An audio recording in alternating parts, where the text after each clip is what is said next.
in with Chief Meteorologist Carson Vickroy for a look at the forecast. And it was a pleasant weekend, but Carson, what can we expect as we kick off a new week?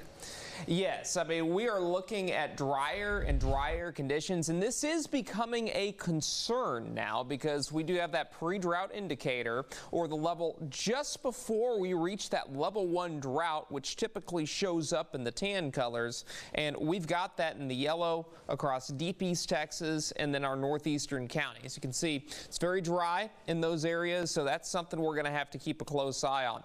Let's go ahead and talk about the rainfall percent of normal. Greens, we're doing pretty good. That means we're above normal over the last 30 days. Yellows, not so much. It means we're below normal, and a good chunk of our northern counties and now a good chunk of deep East Texas is in that rating. And any time we do drop below that, I do become concerned about things drying out and that fire danger increasing. And over the next several days, it's very consistent. Temperatures are going to be in the mid to upper 80s, and it's going to be warm and dry.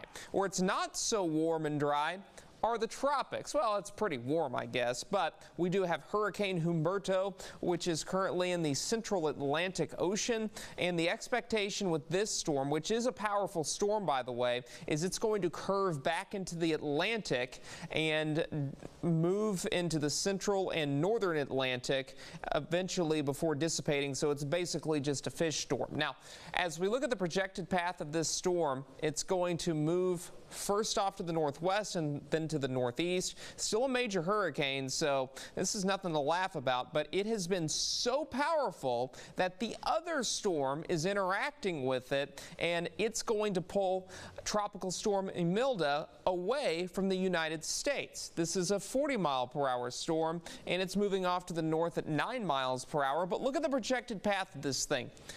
There were some projections that had this going into the Carolinas, but this thing's just going to move to the east. Bermuda, bad news for Bermuda.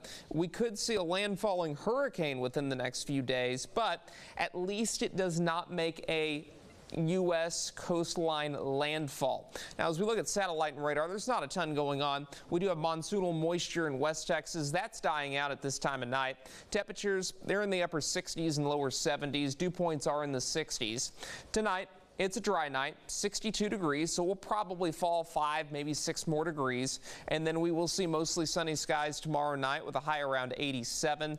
And as we look at the 6 to 10 day temperature outlook, I do have highs in the upper 80s, so it will be above normal as those average high temperatures drop even further. But as we look at the precipitation outlook, we're looking at a much drier weather pattern.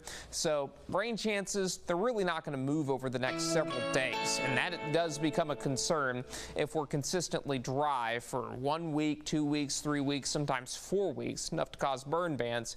Temperatures in the 80s, lows in the 60s, and then we'll take a quick look at deep East Texas here. There aren't any major changes. We may crack 90 a day or two over the next 7 days, but lows will be in the 60s.